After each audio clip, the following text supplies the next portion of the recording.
What is up, guys? Welcome to the last video of the Road to Planche series phase 2.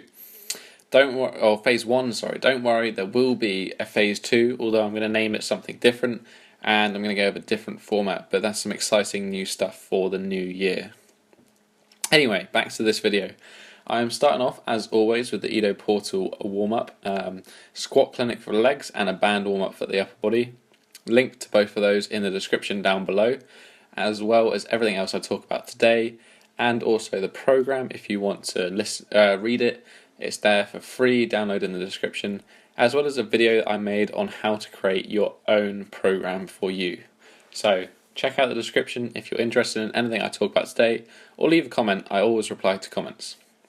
So the second part of the warm-up you just saw me doing were some good mornings and imaginary deadlifts, and I coupled those with skydivers, and these were all good just for warming up the posterior chain, which is what you're going to be using when you do deadlifts. So that's the glutes, the hamstrings, the calves, the lumbar, the rear delts, kind of just general back muscles. And I partnered this with some band warm-ups, and that's just to get the blood flowing in the upper body, because the deadlift, although a leg bias exercise, is pretty much an upper body full body exercise as well. So I just like to make sure everything's nice and warm and loose before starting. I then warmed up with some conventional deadlifts at 60 kilos. If you don't know, I am at about an 87 kilo body weight in this video, so not particularly heavy, but a nice warm-up weight. I'm not going to talk you too much through my deadlifts, and the main reason for this is because I have an injury at the moment, so I won't be going heavy. I'll just be working on form, greasing the groove. I'm also not doing the recommended sets that I have in the program.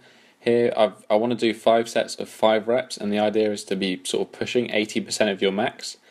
But I haven't actually deadlifted in about 2 years. 2 years ago I was way into powerlifting, and I was pushing like 200k with the deadlift almost. I think I had a couple of failed attempts, and I had 195.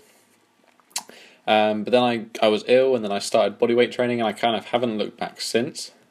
So in this phase is the first time I've been deadlifting in about 2 years. So I'm not trying to lift any heavy weights, but what I actually did do is I've kind of trapped a nerve in my glute. I think I talked about it in the squat video.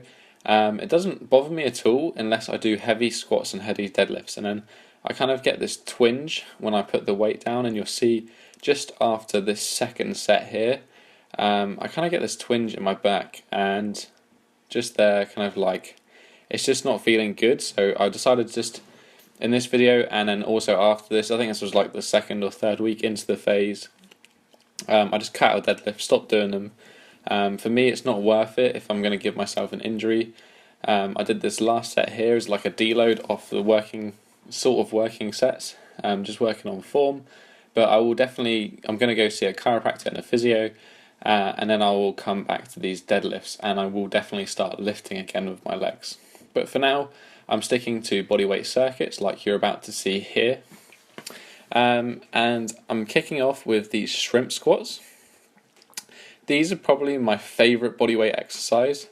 They kind of couple a lot of things in together, that being mobility in the ankle joint, because you have to push your knee quite far forward. They've got balance, because you're on one leg, and you're also holding your other leg with one hand. They're pretty tough to do as well. I struggle to get 8 reps out, so they're quite a strength intensive exercise.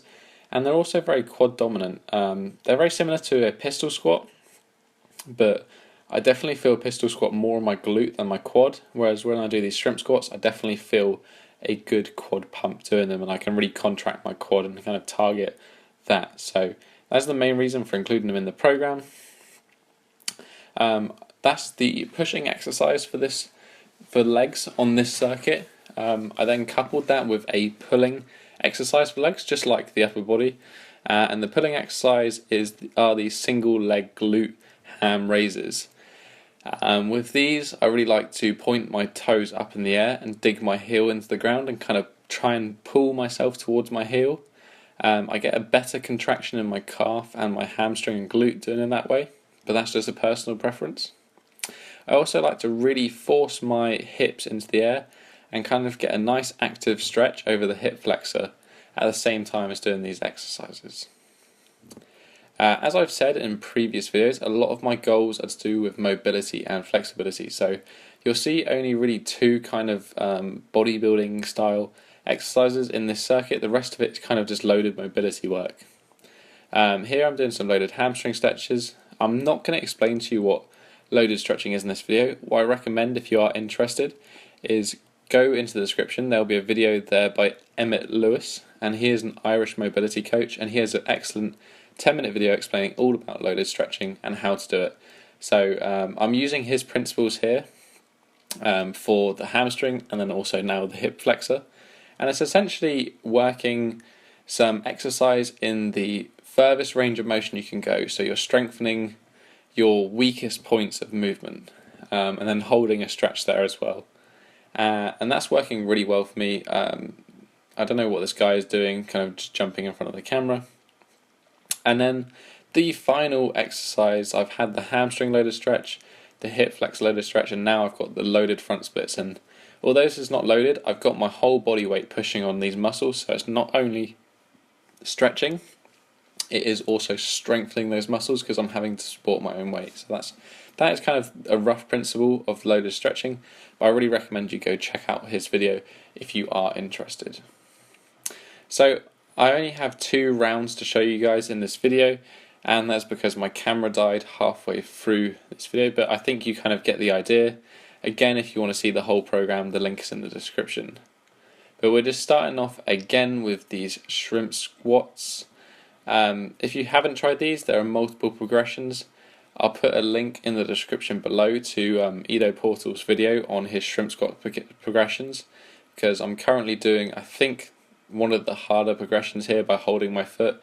You can do it with your foot below and it kind of becomes a lunging movement, but there is definitely, from beginner to advanced, you can definitely incorporate this exercise for some sort of active mobility, balancing, and also a great quad exercise as well. A little word about the next exercise, which is the glute ham raise. I actually got this exercise from Elliot Hulse, and that was because I used to have quite a bad, and still have a sort of bad, anterior pelvic tilt, which is when you have kind of weak upper hamstrings and glutes, but tight hip flexors. So the main reason this exercise is kind of, it's almost a corrective exercise, as well as it being a good mass and kind of strength builder for the glutes and hamstrings, but it's kind of to correct out those hips, because you are getting, as I said before, a stretch over the hip flexor and then that contraction in the glute and the hamstring. But I would definitely recommend this exercise for sure. It's really helped me correct my hips and kind of create a better mover as such. And then just another glimpse at these loaded hamstring stretches. As you can see, I'm kind of bouncing in that full range of motion. I'm not really sure why, but for some reason you need to go higher volume with the hamstring. You need to do like 50 to 70 bounces, and I have actually been applying this to the hip flexor stretch as well. In this video I only do sort of like 8 to 10 big reps, whereas since then I've kind of done these like 20 or 30 pulses at the bottom movement rather than going all the way up and down, but I think it probably has similar effect. I'm also lifting my hand above my shoulder, and that's kind of to maximize the stretch. So rather than just stretching the hip flexor, I'm pushing my whole body back, so I'm getting a stretch all down my abs and my chest and kind of my whole front side, so I'm loosening up everything. And then finally going into some more splits. I think I'm actually about 2 inches off front splits on one side and maybe a little bit more on the other, so I'm really happy with my progression, considering a couple of years ago I couldn't even touch my toes. But that is it for this series, guys. I will be back, as I said, next year with something new and different, but it's going to be planche focused. But if you have any questions or enjoyed this series, please leave a comment down below, and I will catch up with you guys in the next video. Peace.